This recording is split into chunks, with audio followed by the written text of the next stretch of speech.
السلام عليكم ورحمة الله تعالى وبركاته. اليوم جيت نشوف معكم ونرد على شي ناس اللي تيقولوا بلا المغرب راه غير لاح الفلوس من الشرجم في هذا الكان وما حقق بها حتى شي حاجه وغير الخسران، وحنا كنا اولى وكان خاص يدخل داكشي في هذا في المستشفيات ويدخل في هنا ويعطيو علينا حنا كموظفين وكذا وكذا. المهم هذاك الشيء كله اللي كيتقال راه لا اساس له. راه المغرب ربح بزاف من هذه البطوله اللي نظم، المغرب ربح بزاف من الكان، فراه خرج الوزير ديال التجاره والصناعه وخرجوا الناس اللي متخصصين ووزير الماليه والناس كاع اللي متخصصين، راه علنوا على انه راه كاين ربح كبير واستثمار كبير في هذا الكان. ومن بين الاشياء اللي استثمرها المغرب في هذا الكان واللي انعكست ايجابا، يعني هذا الكان راه انعكس ايجابا على المغرب، حيت استثمر هو المغرب شحال استثمر 1 مليار ديال الاورو للتنظيم، ولكن العائدات تفوق هذا الرقم كبير بحاجه كبيره، حيث كان هناك تطور ديال الاستهلاك وكان انعكاس مباشر وقوي جدا، وكان خلق ديال فرص الشغل. المبلغ ديال السيارات يعني المبيعات ديال السيارات وصلت حتى لاكثر من 35%، والاستهلاك وصل حتى ل 25%، وربح المغرب 80% من الاحتياجات للتنظيم. يعني نظم رجعوا ليه الفلوس ديال ديك 1 مليار اللي نظم بها الكان، رجعت ليه، ومع ذلك ربح فوق منها بزاف ديال الربح بقى ليه هو خالص. ومع ذلك منين حنا درنا هاد يعني المنشآت كامله وهاد التيرانات اللي وجدنا وهاد البنيه التحتيه اللي قدينا وهاد الشيء كله، راه ولو اننا استثمرنا فيها هذاك المليار ديال الاورو راه ما مشاتش، راه هو اصلا حنا كنا غادي نصايبوا هذا الشيء ل 2030 اللي غادي ينظم المغرب.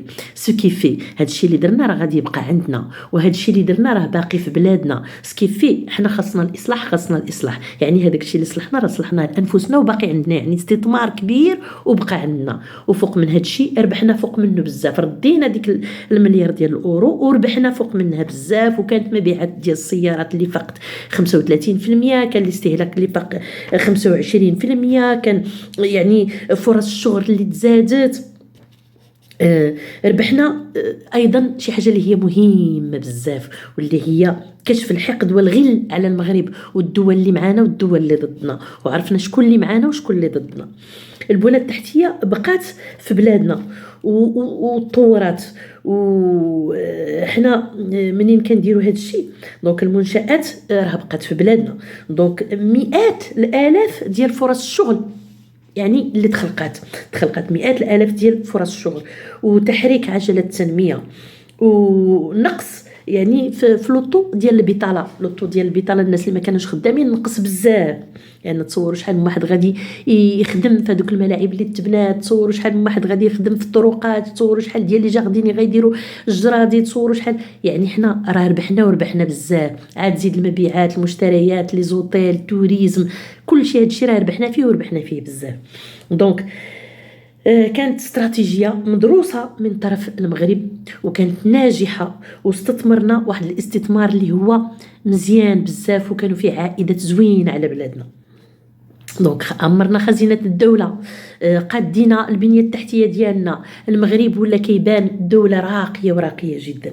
دونك خاصنا نشعروا بالفخر، وخاصنا نحسوا بلا كاين تطور كبير في بلادنا، حيت حنا ولاد البلاد خاصنا نفتخروا منين يكون واحد التحقيق ديال شي حاجه اللي هي مهمه لبلادنا. ومنين يعود يدخل البراني ويقول لك ناري دخلت للمغرب كيحسبني واش كاين في شي دوله اوروبيه، دخلت للمغرب لقيتها تبدلات كومبليتمون، هذا راه فخر لينا. ومنين نعرفوا بلا واحد البلاصه مثلا يعني تبناو فيها مستشفيات ولا تبناو فيها سميتو ولا هذا، راه خاصنا نفتخروا، ماشي اولا مدرسه تزادت ولا شي حاجه، ماشي حيت انا ولادي ما بقاوش عندي الدراري صغار اللي قراو في ديك المدرسه نقول اشنو بغيت انا بهذا الشيء. نو، ما خاصناش نكونوا انانيين، خاصنا الا دخلت شي حاجه على بلادنا وتزادت على بلادنا ورفعت لي راسنا، راه هذاك فخر لينا كاملين. والا استفد واحد الاخ ديالي ولا واحد الاخت ديالي ولا واحد ولد بلادي في واحد البلاصه، راه بحال استفدت انا، لان منين كيكون واحد كيعاني، حنا كالجسد الواحد جميعنا بحال الاعضاء في جسد واحد، اذا تمس واحد العضو راه تداعت له جميع الاعضاء. هكذا خاصنا نكونوا،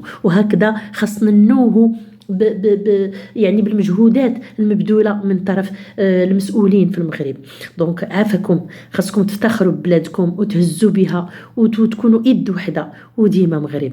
دونك ما نبقاوش نكونوا انانيين ونفكروا غير في روسنا، وما نبقاوش نتلفظوا بكلام اللي كيطيح العزيمه ديالنا اللور. دونك خاصنا نزيدوا القدام ماشي نرجعوا اللور. وراه بلادنا راه ولات راقيه وراقيه بزاف، وبعد سنوات ضوئيه على الدول الافريقيه وعلى العرب بصفه عامه.